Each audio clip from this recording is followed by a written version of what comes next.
La paroi du côlon est composée de plusieurs couches, soit la muqueuse, la sous-muqueuse, la musculeuse et la séreuse ou adventice. Sauf que cette couche musculaire est discontinue à certains endroits pour permettre le passage des vaisseaux de l'abdomen vers la sous-muqueuse. Cette discontinuité fait que ce sont des zones de faiblesse de la paroi intestinale.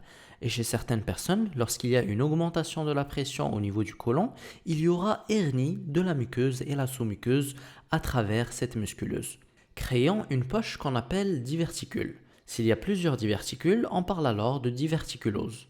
Et s'il y a inflammation d'un diverticule, on parle de diverticulite. Les diverticules peuvent se former dans tout le côlon, mais surtout au niveau du sigmoïde, et très rarement au niveau du rectum.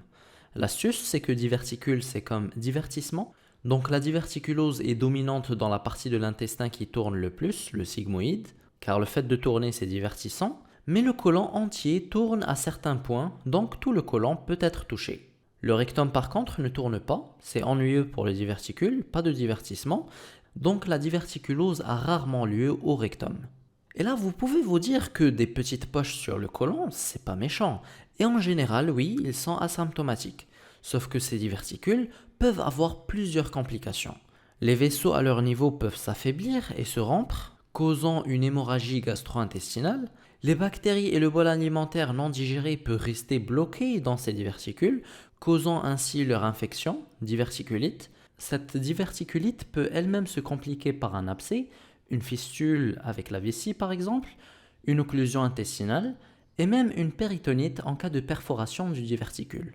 On va voir la clinique de la diverticulite car c'est la complication la plus fréquente. Celle-ci se manifeste par de la fièvre, des nausées et vomissements, une douleur de la fosse iliaque gauche, car les diverticules se trouvent le plus souvent à gauche, une alternance entre diarrhée et constipation, et une rectorragie.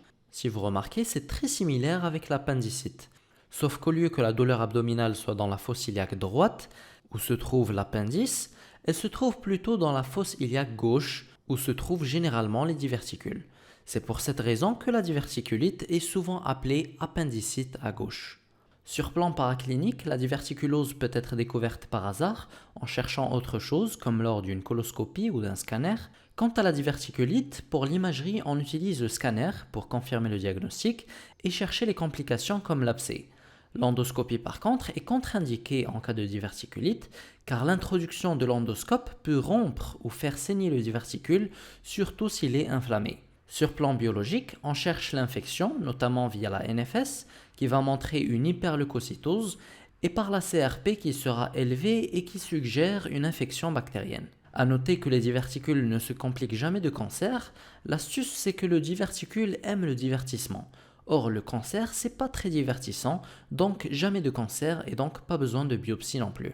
Pour le traitement de la diverticulite est souvent due à une infection du diverticule, donc généralement le traitement c'est à base d'antibiotiques. Si tu aimerais toi aussi apprendre à créer des astuces très efficaces qui font que les informations deviennent très logiques et très faciles à mémoriser, tu peux aller sur drasus.com/méthode ou bien cliquer sur le lien qui s'affiche en haut à droite pour découvrir la méthode Dr. Asus et transformer ta mémorisation pour toujours.